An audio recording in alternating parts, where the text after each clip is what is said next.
로마서 1장 1절로 4절을 찾겠습니다. 신약성경 239페이지입니다. 로마서 1장 1절로 4절을 찾았으면 제가 읽겠습니다. 예수 그리스도의 종 바울은 사도로 부르심을 받아 하나님의 복음을 위하여 택정함을 입었으니 이 복음은 하나님이 선지자들로 말미암아 그의 아들에 관하여 성경에 미리 약속하신 것이라.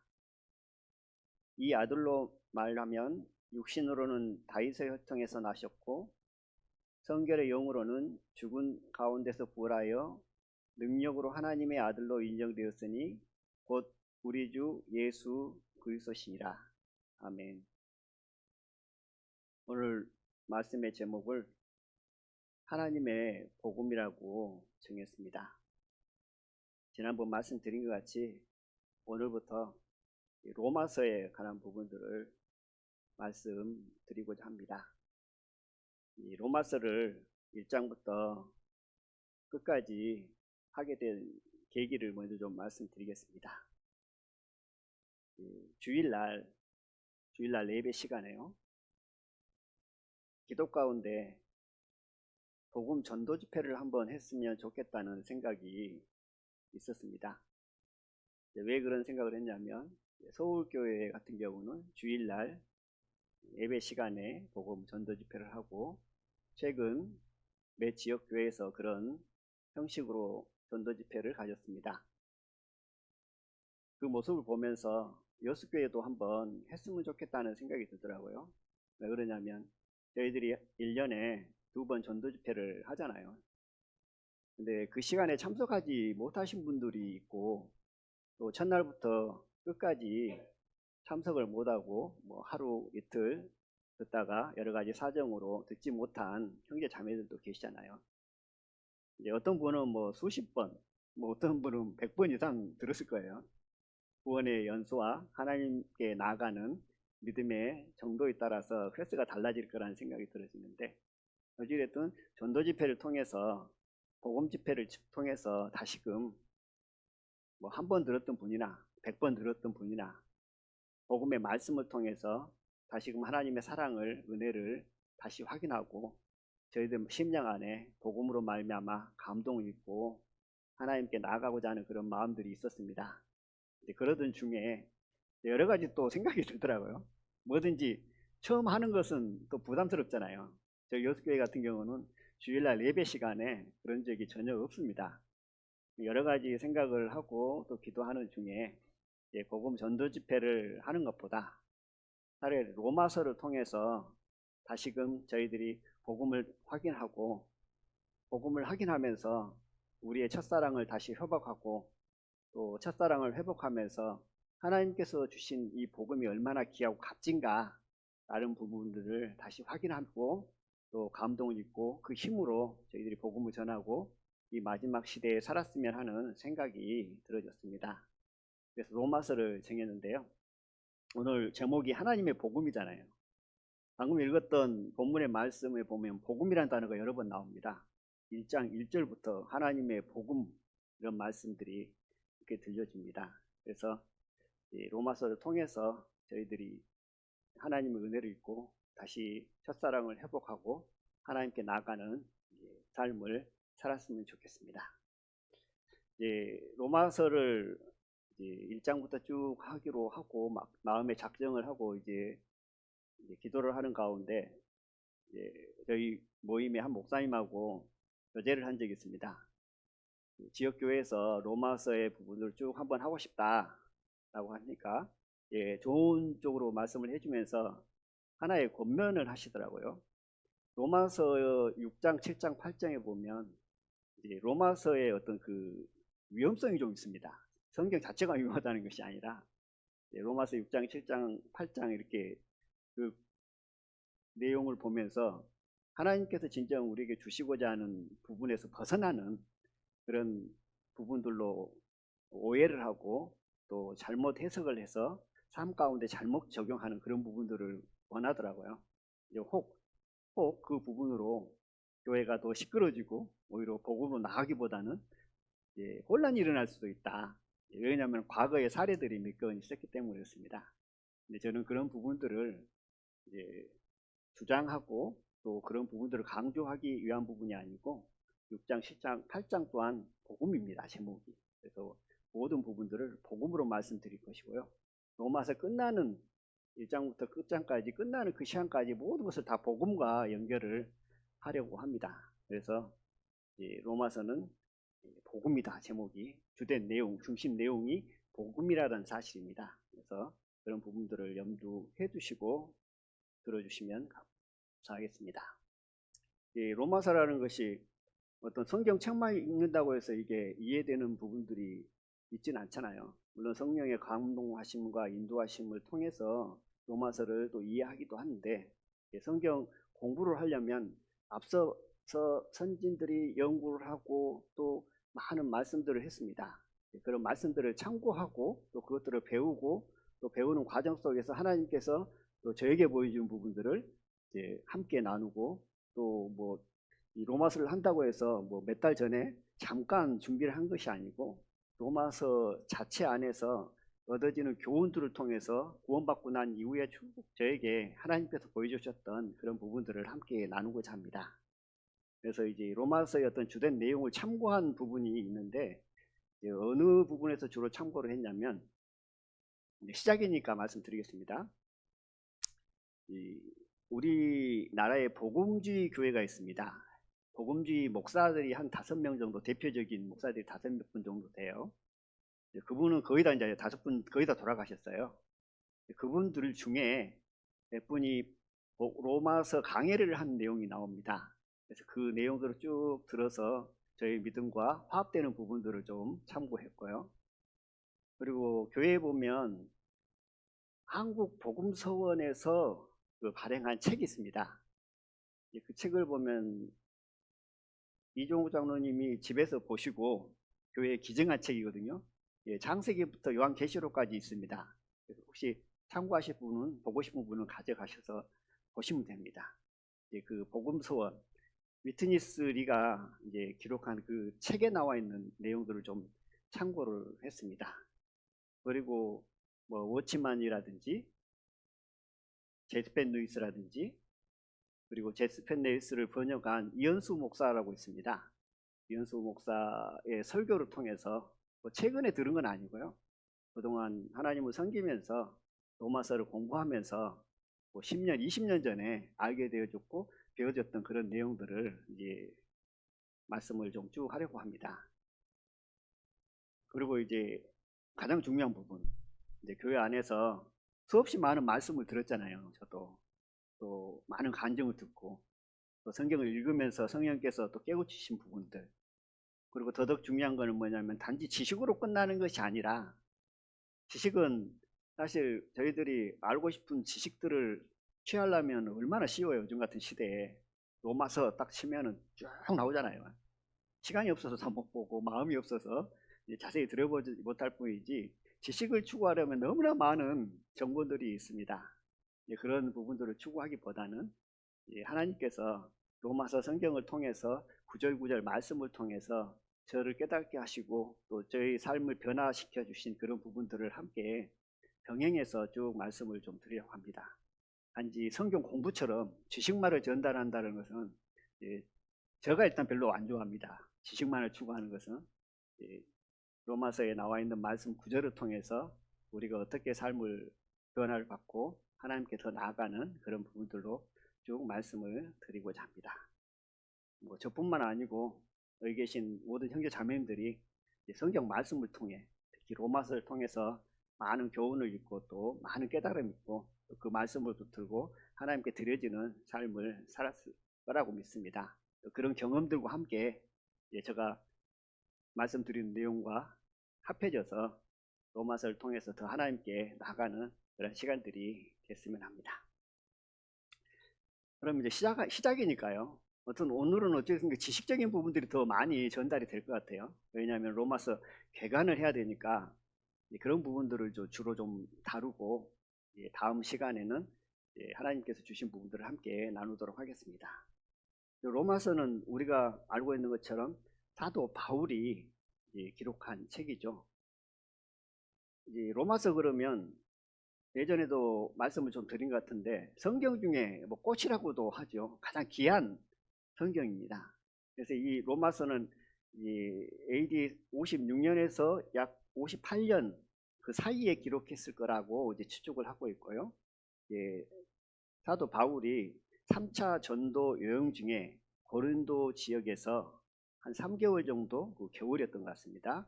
겨울에 머무르면서 로마서를 기록합니다. 그때 당시에 한 50세가 넘어서 눈이 좀 시력이 좋지 않았습니다. 그래서 더디오를 불러서 대피를 하게 되거든요. 사도 바울이 친필로 쓴 것이 아니고 눈이 좋지 않은 관계로 더디오에게 대피를 하게 되어졌고요. 편지는 누가 전달을 하냐면 여집사 베베 자매에게 편지를 전달하는 그런 과정들이 있었습니다. 그 편지를 기록하고 나서 사도 바울은 한 3, 4년 후에 로마를 방문하게 됩니다. 근데 그때 방문은 죄인의 신분으로 방문을 하잖아요. 죄인의 신분을 방문하게 되고 로마 지역에서 복음을 전하고 64년도에 순교를 하게 되어지는 그런 일들이 있었습니다. 그럼 중요한 것은 이 로마서는 왜 기록되어졌는가? 사도 바울이 로마 지역에 있는 교회 성도들에게 편지를 보냈는데 그 편지를 보낸 이유가 있을 거 아니에요. 그냥 뭐 심심해서 보낸 건 아닐 거 아니에요. 그 이유가 있습니다. 이제 그 이유를 우리 마음 가운데 먼저 품고 기억하고 로마서를 배우고 알아가는 것이 아주 중요하다. 로마서를 기록한 이유, 편지를 보낸 이유는 뭐냐면 교회의 분열을 막고 하나 되게 하기 위한 목적이 그 안에 들어 있습니다. 로마서를 기록할 당시 사도 바울은 고린도 지역에서 여러 교회의 소식들을 들을 거 아닙니까? 그런데 로마 지역에서 생활하는 성도들이 그 교회가 성도들끼리 분열이 되고 또 많은 어려움이 있다는 소식을 듣고 사도 바울은 펜을 들게 되어주고 그 서신의 내용 가운데 보면 12장 이후로 쭉 보면 하나 될 것을 많이 강조를 합니다. 그래서 기록 목적은 분열을 막고 하나 되기를 원하는 그런 마음에서 기록을 하게 되어집니다. 그러면 로마 교회가 왜 분열되어 있는가 그런 부분들을 좀 살펴보겠습니다. 로마 교회가 왜 분열됐을까? 뭐 요즘 시대도 교회 여러 뭐 일반 교회 많은 교회들도 보면 막 분열돼서 나눠지고 막 이런 부분들이 많이 있잖아요. 사람 살아가는 곳이라 그런 것 같아요. 근데 로마 교회 성도들을 보면 왜 분열됐는지를 좀 우리가 짐작할 수 있습니다. 로마 교회가 어떻게 형성이 됐냐면 정확하게 로마 교회가 형성된 과정을 말하는 사람들은 없더라고요. 대부분 축축적으로 이랬을 것이다 저랬을 것이다 라고 합니다. 그런데 가장 합리적이고 가장 그래도 좀 권위가 있는 부분이 뭐냐면 로마 교회가 만들어진 것은 어떻게 형성되었냐라고 추측을 하는데 이렇게 추측을 합니다. 이방인들과 유대인들이 로마 지역에 살던 유대인과 이방인들이 예루살렘으로 와서 하나님의 복음의 말씀을 듣고 뭐 여행을 왔든지 잠깐 방문을 했든지 들렸을 거 아닙니까? 와가지고 복음의 말씀을 듣고 구원을 받습니다. 그래서 다시 자기가 살던 로마 지역으로 가서 신앙생활을 해야 되잖아요. 하나님을 섬겨야 되잖아요. 복음을 전해야 되잖아요. 그러기 위해서 교회를 형성합니다. 그곳에서 교회를 형성하는데 그 지역에서 유대인 그리스도인, 유대인이 구원받은 사람을 유대인 그리스도인이라고 표현을 하고요. 또 이방인들, 하나님을 알지 못하고 하나님을 믿지 않는 사람들도 복음의 말씀을 듣고 구원을 받잖아요. 그래서 이방 그리스도인 이렇게 표현합니다. 그래서 이 로마 지역에서 유대 그리스도인과 이방 그리스도인이 함께 공동생활을 합니다. 신앙생활을 합니다. 하나님을 섬깁니다. 그러면 우리가 좀 생각해 봐야 될 것이 전혀 다른 생활을 했던 사람들이잖아요. 그런 사람들이 함께 모여서 공동생활을 하고 하나님을 섬깁니다. 그럼 어떤 일들이 일어날까요? 나는 이렇다 저는 저렇다 각자 색깔 그동안 살아왔던 삶의 방식이 있기 때문에 다 다를 거 아닙니까? 그러다 보니까 분열이 일어납니다. 근데 그 분열을 잠재웠던 것이 뭐냐면 유대인과 이방인 중에 성경을 누가 더 잘 알까요? 당연히 유대인이 더 잘 알죠. 그러면 누가 그 교회를 주도할 수 있었을까요? 당연히 가장 잘 아는 하나님을 잘 알고 성경을 구약 성경을 잘 아는 유대인이 그 교회를 주도할 수밖에 없잖아요. 그래서 어찌됐든 그 과정 속에서 이방 그리스도인과 유대인 그리스도인이 함께 신앙생활을 합니다. 함께 섬깁니다. 그런데 주도는 누가 하냐면 유대 그리스도인이 주도를 하고 갑니다. 쭉 가는데 글라우디오 황제 때 유대인들을 로마 지역에서 추방시켜 버립니다. 왜 추방을 시켰냐면 사회적 문제들이 일어나요. 정치적 문제, 문화적, 사회적 여러 가지 문제들, 종교적 문제 이런 일들이 일어나서 뭐 교회의 분열이 아니라 그 로마 지역에서 분열이 일어납니다. 그래서 이 황제가 유대인들을 다 추방해 버려요. 로마 땅에서 떠나라. 다 추방이 되어지니까 그러면 이제 교회는 어찌 됐을까요? 교회. 유대 그리스도인과 이방 그리스도인이 함께 공존하면서 유대 그리스도인이 주도를 하면서 하나님을 섬겼는데 다 추방시켜 버렸으니까 이제 교회가 누가 남죠? 이방 그리스도인만 남습니다. 그런다고 문제가 되는 건 아니죠. 하나님을 섬기고 복음으로 말미암아 오직 믿음으로 살아갑니다. 살아가고 있는데 5년이 흐릅니다. 5년 후에 글라우디 황제가 죽고 네로 황제가 이제 황제가 됩니다. 그래서 그 이후에 이제 추방되어 있던 유대인들이 다시 로마로 돌아와요. 돌아오면 그 중에는 구원받은 유대 그리스도인이 있을 거 아닙니까? 그래서 교회에 이제 다시 들어옵니다. 이방 그리스도인만 신앙생활하고 섬겼을 때는 그렇게 문제가 분란이 안 일어났는데 느닷없이 유대 그리스도인이 들어오니까 이제 어떤 형성들이 일어나냐면 분란이 일어나기 시작하는 거예요. 왜 분란이 일어났냐? 유대인들의 신앙심은 뭐죠? 오직 믿음으로 구원받는다는 사실을 인정하면서도 그동안 수십 년 동안 율법으로 살아갔던 그 삶에서 벗어나지를 못합니다. 구원을 받았지. 예수님의 십자가의 보혈로 말미암아 우리가 구원을 받았지만 그래도 성경에는 율법을 지켜야 되지 않냐? 안식일을 지켜야 되지 않냐? 할례를 받았지 않냐? 그거 음식을 먹는데 그렇게 막 부정하게 그런 음식을 먹어도 되겠냐? 이제 이런 분란들이 일어나는 거예요. 초대교회 때는 처음 형성될 때는 유대인들이 어쨌든 주관을 해서 하니까 이방 그리스도인이 조용히 있다가 이제 5년 동안 이방 그리스도인이 어쨌든 교회를 주관하고 있는데 유대인 그리스도인이 와가지고 이제 이게 힘의 완력에 싸움이 일어납니다. 이제 그 과정 속에서 유대인들이 로마에 돌아오고 한 23년 후에 사도 바울이 로마 교회가 분열이 됐다는 사실을 알고 하나 되기를 원하는 마음으로 서신서를 보내는 겁니다. 이제 편지를 보낸 이유는 바로 분열 때문이었죠. 하나 되기 위한 마음으로 편지를 보냈죠. 그러면 이제 편지 내용을 보면 왜 너희들 싸우냐 하나 되라 그러면서 이렇게 쭉 가야 되는데 초반부엔 그런 내용이 전혀 없거든요. 무엇으로 말씀하냐면 복음에 관한 부분으로 말씀을 합니다. 그래서 이 로마서의 중심은 기록 목적은 분열을 하나로 만들기 위해서 기록을 했지만 이 중심 내용은 뭐냐면 하나님의 복음입니다. 복음을 통해서 성도들이 한 마음이 되어지고 복음을 통해서 식었던 마음을 회복하고 복음을 통해서 하나님께 더 나아가고 드려지는 삶을 살기 위한 목적으로 분열된 이 로마 교회의 복음에 관한 말씀들을 처음부터 끝까지 쭉 기록을 합니다. 이게 교리서죠. 우리가 믿는 그 믿음을 너무나 정확하게 너무나 알아먹기 쉽게 정리를 했다는 사실입니다.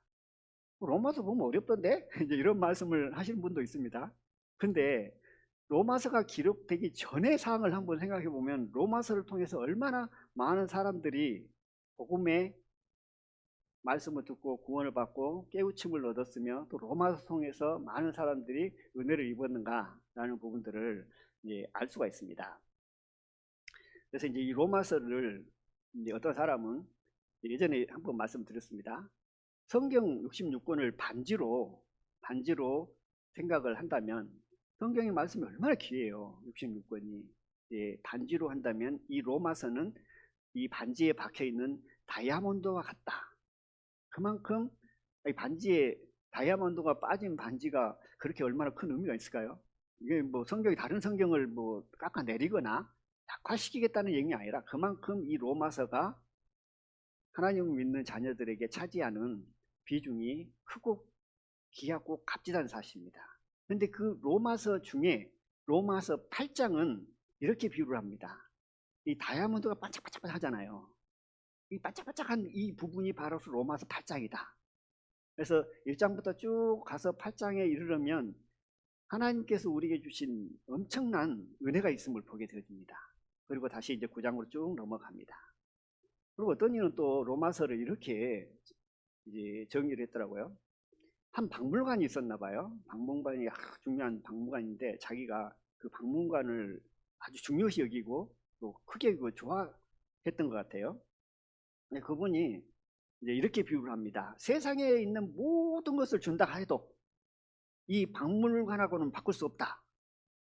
그런데 로마서 원본을 내게 한 장을 준다면 이 박물관과 바꾸고 싶다.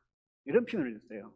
이 표현은 뭐냐면 그만큼 로마서라는 것이 얼마나 그리스도인들에게 또 영적인 은혜와 영적인 어떤 감각들 그런 부분들을 교훈하고 가르치는가 하는 부분들을 설명하고 있습니다. 그리고 우리가 너무나 잘 알고 있는 마틴 루터 같은 경우도 로마서 오직 의를 믿음으로 말미암아 살리라는 말씀을 통해서 그가 죄에 너무나 매어 있고 고통스러워하는 과정 속에서 오직 이 죄가 믿음으로 말미암아 해결되고 믿음으로 산다라는 사실을 깨닫게 됩니다. 그리고 또 요한 예술로 같은 경우에도 로마서 강해를 듣습니다. 강해를 듣다가 그가 하나 깨달은 것이 있어요. 무엇을 깨닫게 되냐면 예수님에 관한 부분들을 수없이 본인도 설교를 하고 수없이 말을 하고 수없이 많이 묵상을 했는데 로마서 강해를 통해서 무엇을 깨닫냐면 그 전에는 예수님이 이 세상에 오신 목적이 이 세상 모든 사람들을 위해서 오셨다라고 믿고 그렇게 해석을 하고 그렇게 받아들이고 살아갔습니다. 근데 로마서 강해를 듣고 무슨 마음으로 바뀌었냐면 그 예수님이 이 세상 모든 사람뿐만 아니고 나를 위해 오셨고 나 자신을 위해서 죽으셨고 나의 죄를 위해서 죽으셨다라는 것을 믿음으로 깨닫고 그 삶이 완전히 바뀌어버립니다. 뭐 같은 내용이죠. 이 세상 모든 사람을 위해서 예수님이 오셨다. 죄를 용서하시기 위해서. 그런데 간혹 이런 분들이 있어요. 이 세상 모든 사람의 죄를 위해서 예수님이 죽으셨지. 근데 나는 빼버린 경우가 있거든요. 근데 진정한 은혜는, 진정한 사랑과 감동은 어디서 오냐면 나를 위해서 이 죄인, 그렇게 많은 죄를 지었던 이 죄를 사하시기 위해서 죽을 수밖에 없었던 나를 살리시기 위해서 나가 빠지면 안 되겠죠. 아마 요한 예술가 같은 경우도 아마 나를 빼놓고 그렇게 많은 선교를 하는 가운데 이 세상 모든 사람을 위해 오셨다. 그렇게만 해석을 했던 것 같습니다. 물론 지식적으로 몰라서가 아니겠죠. 어떤 성령의 감동하심과 하나님께서 만지심으로 말미암아 믿음으로 화합할 수 있도록 그 과정을 통해서 인도했음을 보게 됩니다. 그런데 그 과정을 무엇을 통해서 인도하셨냐면 로마서를 통해서 인도했다는 사실입니다. 어떤 사람은 이렇다고 합니다. 불교 스님인데 절에서 우연히 성경을 보게 됩니다. 성경을 보니까 이게 재밌거든요. 그래서 성경을 시간 날 때마다 조금씩 봤던 것 같아요. 그러던 중에 로마서 8장 32절을 보게 됩니다. 로마서 8장 32절을 보고 그가 구원을 받아버려요. 그 말씀이 뭐냐면 자기 아들을 아끼지 아니하시고 우리 모든 사람을 위하여 내어주시니가 어찌 그의 아들과 함께 모든 것을 우리에게 은사로 주지 아니하겠느냐 말씀입니다. 이 말씀을 보고 하나님의 깨우치심으로 말미암아 믿음을 주심으로 말미암아 성령으로 말미암아 그가 구원을 받고 그 삶이 바뀌어 버리죠. 이게 이제 뭐 한 두세 분 정도의 어떤 경우를 말씀드렸는데, 어떤 로마서를 통해서 이렇게 많은 하나님의 역사와 은혜가 앞서간 많은 선지자들 통해서 있었고 현 시대 살아가는 우리에게도 있고, 또 앞으로도 이 로마서를 통해서 우리에게 많은 감동과 은혜와 또 내 삶을 주님께 헌신하고 드려주고자 하는 마음들을 이 로마서를 통해서 하나님께서 역사하시고 일하신다.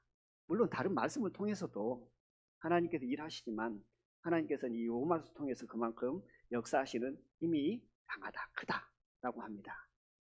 저희들은 사복음서가 있습니다. 성경, 신약 성경 펴면 마태, 마가, 누가, 요한복음 사복음서가 나오잖아요. 근데 이 로마서를 뭐라고 말하냐면 5번째 복음서다라고 설명을 또 하기도 합니다. 사복음서에는 누가 등장을 하죠? 예수님과 제자들이 등장하잖아요. 이 사복음서는 이렇게 설명합니다. 육신의 모양으로 오신 예수님이 제자들과 함께 한 과정 속에서 나타나는 복음의 말씀이다. 근데 이 로마서는 5번째 복음서라고 말하는 이유가 뭐냐면, 사복음서는 제자들과 함께 했잖아요. 근데 이 로마서는 부활하시고 영으로 우리 안으로 그리스도께서 오시잖아요. 우리 안에 계신 복음서입니다. 어떤 영적 깊이로 보면, 이해도로 보면 사복음서가 더 훨씬 쉽겠지만 영적 깊이로 보면 우리 안에 오신 그리스도, 예수님. 그래서 5번째 복음서라고 로마서를 얘기하기도 합니다. 이거는 뭐 성경에 어떤 그런 부분들이 나와 있다는 게 아니고, 성경을 연구하시고 또 성경을 통해서, 로마서를 통해서 감동을 입으신 분들이 영감을 받아 하는 그런 내용입니다. 그러면 이제 성경은 이제 어떻게 보면은 부분적으로 우리가 먼저 살펴보기보다도 전체적인 것을 한번 봐야 되잖아요. 저도 이제 주일 설교도 수요 설교 말씀을 할 때 로마서에 관한 부분들을 많이 언급을 했습니다. 이제 뭐 8장에 있는 말씀들을 뽑든지 3장에 있는 말씀을 뽑든지, 예를 들어서 뭐 9장에 나와 있는, 12장에 나와 있는 말씀을 뽑든지 이렇게 중간중간 뽑아서 이제 함께 나눴던 기억들이 있는데, 이제 지금부터는 중간중간 뽑은 게 아니라 1장부터 쭉 가야 되잖아요. 그래서 이제 좀 전체적인 부분을 먼저 말씀을 드려야 부분적으로 1장을 공부하고 2장을 묵상하고 3장을 우리가 생각할 때 전체적인 것을 먼저 알았을 때 더 이해하기 쉽고 또 믿음으로 화합하기 쉽기 때문에 그 부분을 먼저 좀 말씀을 드리겠습니다. 로마서를 1장부터 16장까지 4단락으로 나누게 되어집니다. 첫 번째는 뭐냐면 범죄한 사람들, 죄를 지은 사람들, 구원의 필요성이라고 할 수 있겠죠. 이 세상 모든 사람들이 왜 구원을 받아야 되냐, 왜 죄인이냐 하는 부분들로 구원의 필요성을 먼저 말씀을 합니다. 그것이 3장 20절까지 말씀을 합니다. 그리고 난 다음에 다음 단락으로는 그럼 어떤 사람이 의인이 됐냐, 어떤 사람이 구원을 받냐 하는 부분으로 쭉 말씀을 합니다. 5장 11절까지. 그리고 세 번째 단락으로는 이제 구원받은 하나님의 자녀들이 거기에 끝나는 것이 아니라 성화 과정을 말씀드립니다. 그래서 5장 이후로 쭉 보면 6장, 10장, 8장에 보면 죄가 나오고 율법이 나오고 성령이 나오잖아요. 성화의 과정, 변화된 삶의 모습으로 이렇게 말씀합니다. 그리고 11장부터는 이제 구원을 받았고 변화된 삶 과정 속에서 의인으로서, 그리스도인으로서 어떤 삶을 살아야 하는가라는 부분으로 12장부터 쭉 말씀을 합니다. 이렇게 4부분으로, 이 4단락으로 이렇게 나눕니다. 이 부분을 좀 이해하기 쉽게 해서 이렇게 정리를 비유로 하신 분도 있더라고요. 어떻게 했냐면 4단락으로 나누는데, 저희들이 구원받고 난 이후에 신앙생활을 좀 생각해 보면, 하나님을 섬기는 과정을 생각해 보면 딱 이 비유가 맞다라는 생각이 딱 들어서 제가 소개를 해드리겠습니다. 저희들이 이제 옷을 입는 부분으로 좀 생각을 해보겠습니다. 저희들은 의의 옷을 입었잖아요. 의의 옷을 내 행위와 내 노력과 내 수고에 의한 것이 아니라 오직 예수 그리스도의 사랑과 은혜와 십자가의 보혈을 믿음으로 의의 옷을 입은 거잖아요. 그래서 옷에 비유를 해서 이 로마서 1장부터 16장까지를 네 단락으로 한번 나눠보겠습니다. 의의 옷을 입기 전에는 어떤 옷을 입고 있었는가요? 더러운 옷을 입고 있었죠. 죄의 옷을 입고 있었죠. 그래서 로마서 초반부에 보면은 죄이라는 사실을 계속 말씀을 합니다. 죄이라는 사실, 죄를 졌다는 사실을, 이 범죄에 관한 부분들을 쭉 말씀을 해요. 이게 무엇을 비유로 말씀드리냐면 더러운 옷을 입고 있는 세상 사람들, 구원받지 못한 사람들을 말씀을 비유적으로 생각하면 되겠습니다. 더러운 옷을 입고 있어요. 그러면 더러운 옷을 입고 있으면 사람들이 내가 더러운 옷을 입었네 자각을 해야 되잖아요. 자각을 하지 않으면 절대 이 더러운 옷을 갈아입질 않습니다. 그래서 초반부에 너희들이 범죄했다, 그 죄로 말미암아 어떤 사실이라고 해서 계속 말씀합니다. 너희들이 더러운 옷을 입었지 않냐 하고 깨우쳐 줍니다.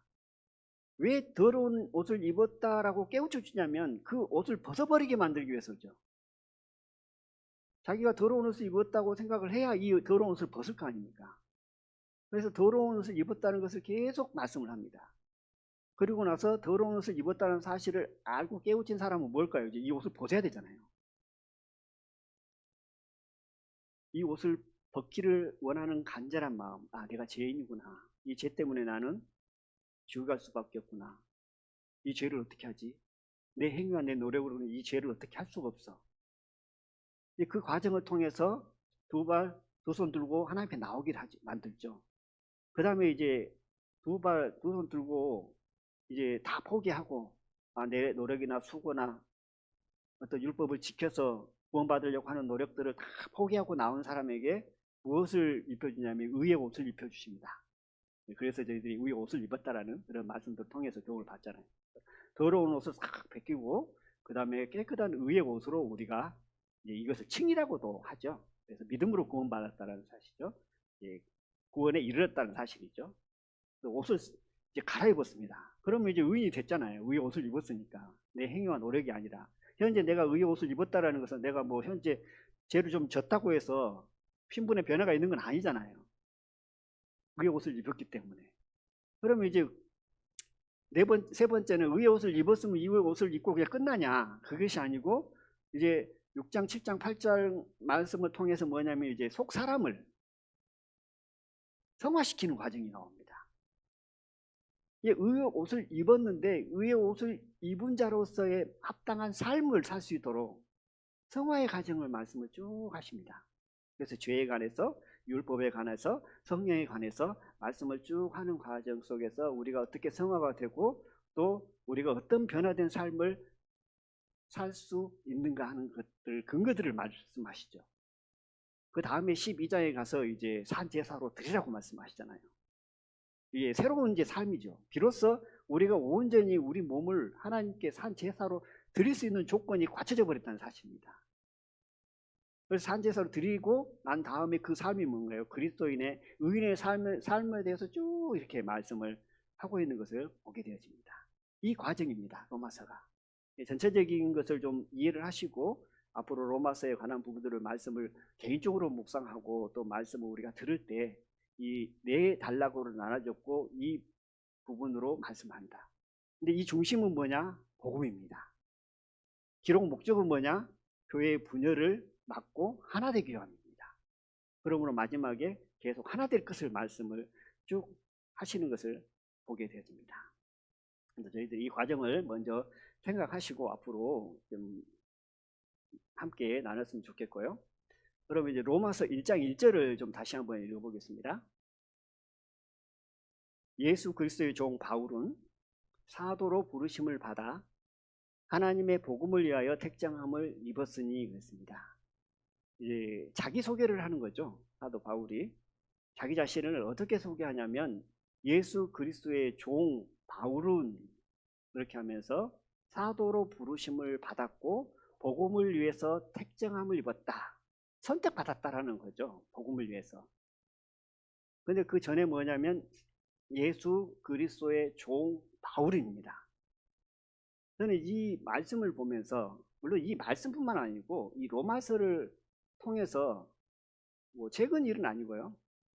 이 로마서를 통해서 하나 바뀐 생각이 있습니다. 무슨 생각이 바뀌었냐면, 좀 오래된 내용인데요. 처음에 구원받고 나면 하나님의 자녀가 됐잖아요. 구원받은 사실이 얼마나 커요. 내 노력이나 수고가 아닌 하나님의 오직 은혜로 예수 그리스도의 보혈을 믿음으로 구원받은 사실이 너무나 크잖아요. 이제 나 하나님의 자녀가 됐다. 이제 나는 천국 백성이다. 나는 천국 간다. 그 기쁨과 소망과 감사함으로 살아가죠.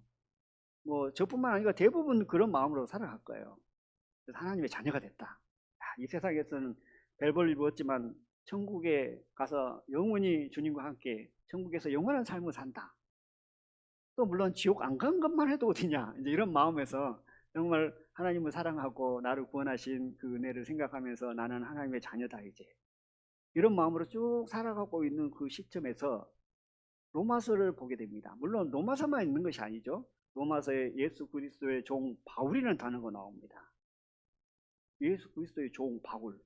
종이라는 단어가 저에게 이제 슬슬 들어오기 시작했죠. 그 전에는 하나님의 아들로서의 어떤 삶을 좋아하고 또 하나님의 아들이 됐다는 것은 참 놀라운 거야. 천국 시민이 됐다는 것은 얼마나 큰 축복이냐 라고 살아가고 있는 과정 속에서 이제 종이라는 단어가 저 마음에 이제 자꾸 들어옵니다. 특히 이 말씀이죠. 예수 그리스도 종 바울은. 왜 사도 바울은 자기 자신을 소개하면서 예수 그리스도의 종 바울이라고 했을까? 이 종이라는 단어를 묵상하면서 그리고 로마서를 통해서 하나님께서 보여주신 건 뭐냐면 이 종이라는 것이 얼마나 영광스러운 일인가라는 것이 마음에 점점점 커집니다. 종이라는 사실, 그리스도의 종, 하나님의 종이라는 사실이 야, 이거 보통 축복이 아니네. 이게 보통 일이 아닌 거죠. 그러기에 사도 바울도 자기 자신을 소개할 때 예수 그리스도의 종 바울이다. 이제 로마서를 공부하고 또 로마서의 강의를 좀 듣다 보면은 빠지지 않고 얘기하는 내용이 있습니다. 이 종이라는 단어를 어떻게 소개하냐면 종이라는 것은 노예를 의미하고 있다. 근데 로마 시대 때 사도 바울이 살아갔던 그 시대의 노예는 어떤 사람이냐? 우리가 생각하는 그냥 종의 어떤 개념을 훨씬 뛰어넘어서 이 종이라는 것은 어떻게 보면 자기가 자기 자신을 종이라고 소개한다는 것은 자기 자신을 완전히 자존심이고 뭐고 그냥 자기에게 있는 모든 것을 다 포기하고 버리고 그냥 종으로 표현하고 있다. 그 마음이 없이는 자기 자신을 종이라고 소개할 수 없다. 라는 부분들로 여러 다양한 내용들이 있는데 그런 부분들을 너무나 많이 접하고 들으셨기 때문에 넘어가기로 하고요. 어찌됐든 이 종이라는 부분들을 소개하면서 사도 바울은 자랑스러워합니다. 그러면서 이제 그 마음이 성령으로 말미암아 저에게 전달됐는지 모르겠지만 이제 그 마음이 들어오고 나서는 하나님 아들이라는 사실에 그렇게 충만하고 감사하고 기뻤던 것에서 이제 점점점 어디로 가냐면 이 그리스도의 종이라는 사실에 너무나 크고 감사하고 기쁜 거예요. 야, 어느 날은 뭐 매 순간 말은 아니겠지만 어느 날 조용히 묵상하다 보면 야, 그리스도의 종이라는 것이 얼마나 영광된 거냐. 보통 것이 아니다. 그래서 제가 자주 언급하는 단어 중에 하나는 뭐냐면 도구란 단어를 많이 쓰잖아요. 도구로 쓰임받고 도구로 들여지고. 근데 그것이 어디서 나오는 내용이냐면 바로 그리스도의 종이라는 사실입니다. 이 그리스도의 종이라는 사실은 하나님의 아들로서의 삶도 분명 우리에게 값지고 귀하지만 그리스도의 종으로서의 어떤 삶을 산다는 것이 얼마나 크고 귀한가고 값진가는 사실을 알았을 때 우리에게 더 은혜가 있고 또 충성된 하나님의 군사로서 더 들어주는 삶을 살 수 있음을 보게 되십니다. 이 그리스도의 종이라는 말씀의 단어 안에는 너무나 많은 것이 들어있습니다. 우리의 전체적인 신앙에 하나님을 섬기는 데 있어서 핵심이고 중요한 것은 우리의 모든 삶을 하나님께 맡기는 거잖아요.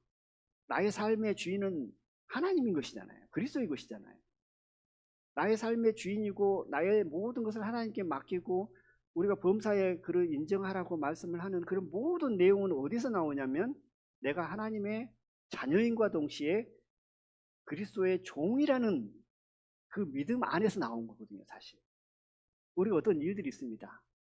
어떤 어려운 일이 있습니다. 내가 해결하지 못할 일이 왔어요. 그러면 보통 사람들은 어떻게 해결하지? 그래서 마음을 근심하고 염려하고 조바하면서 이것을 해결하려고 가진 방법을 사용합니다. 세상 사람들은 그러잖아요. 근데 그리스도인은 어떤가요? 그걸 위해서 기도하고 또 그것을 위해서 지혜를 구하고 그것을 위해서 도움을 구하는과 동시에 한쪽 마음에서는 무엇을 하죠? 하나님께 기도하고 하나님께 맡기고 이 일을 통해서 하나님께 영광을 나타내기를 원하는 마음으로 우리가 살아가잖아요. 근데 그 마음이 되기 위해서는 뭐냐면 내가 하나님의 종이라는 사실을 항상 인지하고 있었을 때 자연스럽게 그 마음들이 내 마음에 들어와서 어떤 일들이 왔을 때 하나님께 기도하고 하나님께 맡기고 하나님을 의지하면서 나간다는 사실입니다. 하나님께 맡기고 하나님께 의지하고 하나님께 드려졌을 때 하나님께서 우리 길을 인도하시는 거잖아요. 하나님을 인정하지 않고 있는데 어떻게 우리를 하나님께서 우리의 삶을 주장하고 인도하시냐는 거죠. 먼저 하나님을 인정하고 내 삶의 주인은 하나님이라는 사실, 나는 그리스도의 종이라는 사실이 내 마음에 항상 내 심령 안에 있었을 때 어떤 일들이 일어나고 또 어떤 고난이 왔을 때 자연스럽게 우리는 하나님께 맡기고 하나님께 의지하고 하나님께 나가는 삶을 살 수 있다. 예수 그리스도의 종이라는 사실이 뭐 한 번 마음에 왔다고 해서 그것이 끝까지 가지는 않잖아요. 때로는 내가 내 자신의 주인이 돼가지고 살아갈 때가 있습니다. 내가 내 자신의 주인이 돼서 살아가기도 합니다. 그러나 어느 순간 내가 내 자신을 돌아보면 내가 그리스도의 종이라는 사실을 인정하게 되어지고 그 마음으로 살아갔을 때 내 자신이 주님 안에서 가장 낮은 자의 위치에서 하나님을 섬기고 교회를 섬기고 또 세상에서 복음을 전할 수 있는 길들이 열리는 것을 봅니다. 사도 바울은 자기 자신을 소개할 때 예수 그리스도의 종 바울이다. 하나님의 아들로서 우리는 이 세상을 사는 동안 하나님께서 주신 은혜를 누리고 살아갑니다.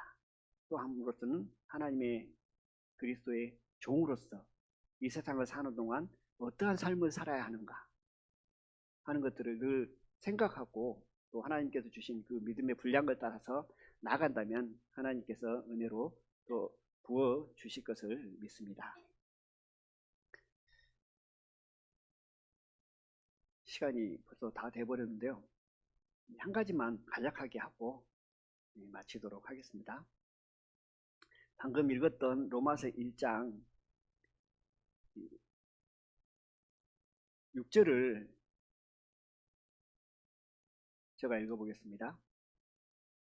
너희도 그들 중에 있어 예수 그리스도의 것으로 부르심을 입은 자니라. 사도 바울 자신은 그리스도의 종이라고 소개를 했고 너희들도 우리를 포함되죠. 우리를 가리켜서 뭐라고 말씀하냐면 예수 그리스도의 것으로 그랬습니다. 예수 그리스도의 것이라는 건 뭐죠? 예수 그리스도의 것이라는 것은 예수 그리스도의 너희도 종이다. 너희는 너희 것이 아니고 예수님의 것이다. 하나님의 것이다 라고 합니다. 그러면서 부르심을 입은 자니라. 사도 바울도 사도로 부르심을 받았다고 하잖아요. 그래서 복음을 위해서 택함을 입었다, 택정함을 입었다고 말씀한 것처럼 오늘날 이 시대에 살아가는 저희들도 하나님의 아들로서 저희들을 불렀고 또 한편으로는 그리스도의 것으로 그리스도의 종으로 부르셨다. 내가 예수님을 택했다기보다도 내가 예수님의 종이 되겠습니다 하고 선택했다기보다도 예수님께서 먼저 우리를 불러서 구원을 하셨고 너는 나의 자녀야, 너는 나의 종이야 라고 부르셨다는 사실입니다. 근데 그 사실을 인정하느냐 인정하지 않고 그냥 살아가냐는 엄청난 삶의 모습으로 나타나겠죠. 저희들이 믿음 안에서 하나님께서 우리를 부르시는 목적을 따라서 하나님의 자녀로서 그리스도의 종으로서 하나님께 나가는 그런 삶을 살기를 원하고요. 이 사도 바울을 잠깐 좀 생각을 해보면 사도행전 8장에 보면 그때는 사울이었죠, 이름이.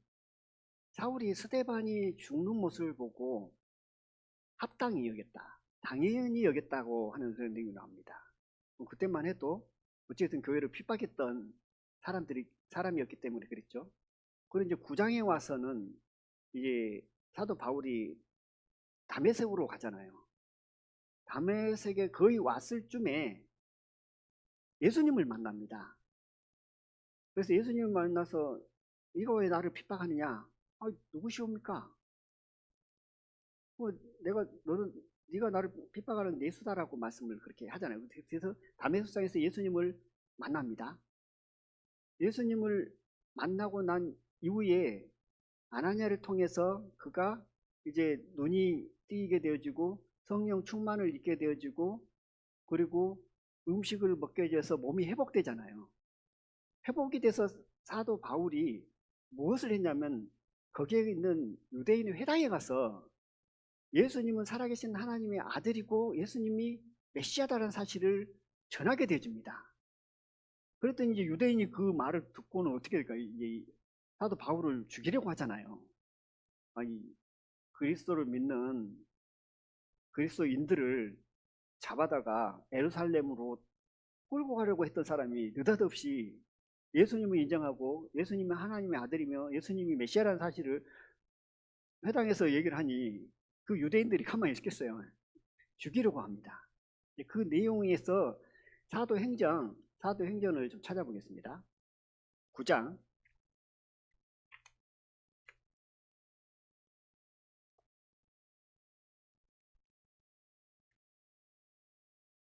9장 1절부터 보면 쭉 그 내용들을 말씀을 하고요.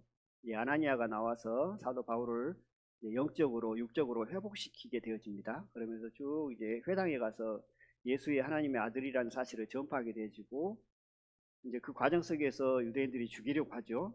그래서 9장 25절을 보면 그의 제자들이 밤에 강주리에 사울을 담아 성에서 달아내리니라 라는 말씀이 있잖아요. 그래서 이제 사도 바울을 죽이려 하는 것에서 이제 피하기 위해서 제자들이 이제 광주리에 담아서 이제 피신을 시킨 거죠.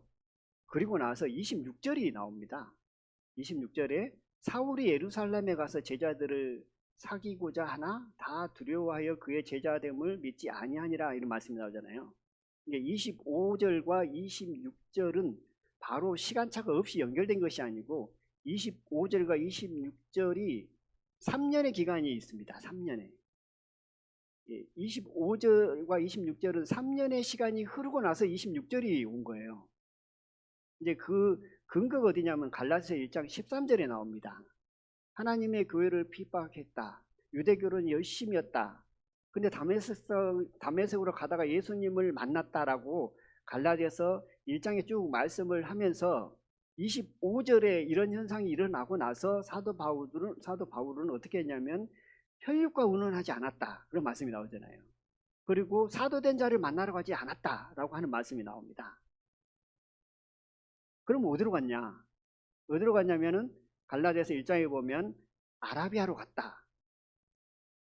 근데 아라비아로 갔는데 아라비아에서 뭘 했냐? 3년 동안 이 내용을 좀 말씀을 드리려고 했는데 시간이 다 가버렸습니다. 어쨌든 이 3년 동안 사도 바울은 그러면 무엇을 하고 있었냐?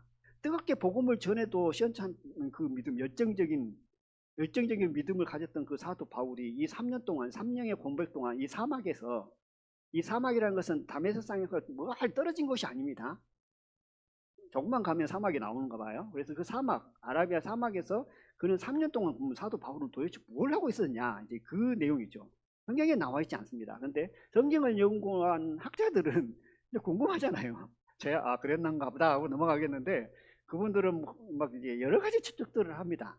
근데 많은 추측들이 있는데 그 중에 하나가 저 마음에 좀 들어오고 또 성격적으로 좀 합당한 부분이라는 생각이 들어져서 소개를 좀 드리려고 합니다. 그 중에 하나가 뭐냐면 3년 동안 사도 바울이 뭘 했냐? 사마에 가서 복음을 전했나? 그런 내용도 없습니다. 어떤 해석이 있냐면 사도 바울은 다메섹상에서 예수님을 만났습니다. 예수님을 만났는데 이건 기적과 같은 일이잖아요. 상상도 못한 일이잖아요. 근데 그분이 정말 예수님이 하나님의 아들인가? 이걸 어떻게 입증을 해요? 입증할 수가 없죠. 기적 같은 일은 만났고 성령으로 말미암아 예수님이 하나님의 아들의 사실을 믿었는데 그 믿음을 유대인의 회당에 가서 전하니까 어떻게 했어요? 유대인들이 죽이려고 그랬잖아요. 그러면 이 유대인들을 어떻게 설득을 하냐는 거예요. 유대인들은 예수님을 메시아를 인정하지 않는데, 그러면 설득할 수 있는 방법이 뭘까요? 구약에 나와 있는 예수님,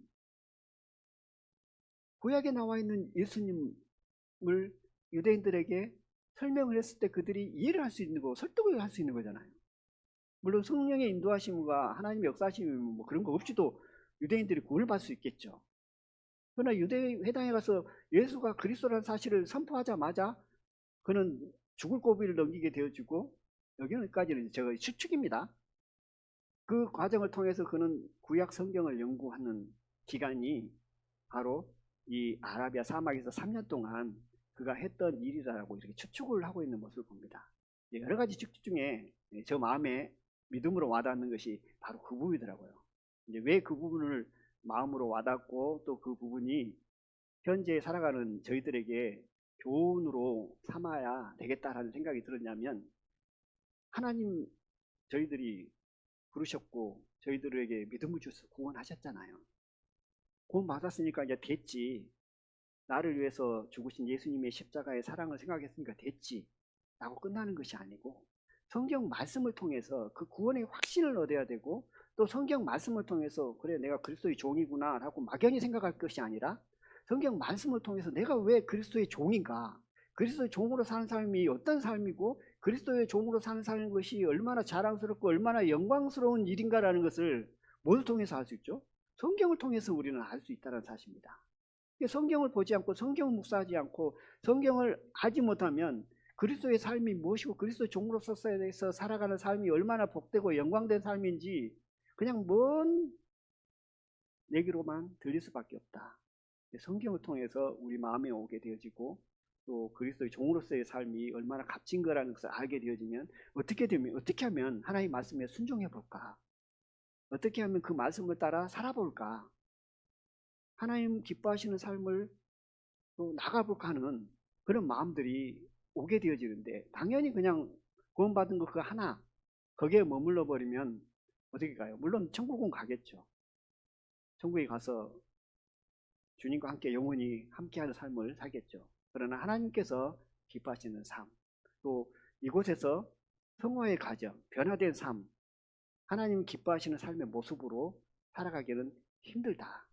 그러기에 사도 바울이 아라비아에 가서 3년 동안 구약 성경을 연구하는 과정 속에서 구약 성경에 기록된 예수님, 구약 성경에는 앞으로 오실 예수님을 기록한 것이고, 구약에 살아간 성도들은 오실 예수님을 믿고 살아갔잖아요. 그런데 저희들은 이제 2000년 전에 예수님께서 오셨고, 이제 신약 성경에는 오신 예수님을 회상하고 우리가 또 오신 예수님을 믿고 살아갑니다. 구약과 신약은 이렇게 다른데, 사도 바울은 그 아라비아 사막에서 3년 동안 오실 예수님, 구약에 기록된, 특히 이사야 성경에 기록된 그 말씀을 통해서 예수님께서 메시아고 나의 주인이고 또 내가 섬겨야 할 하나님이라는 사실을 인정하게 되고, 그는 그리스도의 종으로서의 삶을 살게 되어집니다. 저희들 또한 로마서를 통해서, 또 로마서를 묵상하는 과정을 통해서 저희 마음이 지금보다도 더 하나님의 자녀로서의 영광을 위해 살아가고, 또 그리스도의 종으로서의 충성된 삶을 살았으면 합니다. 오늘 말씀 마치고요. 오늘 성찬식이 있었습니다.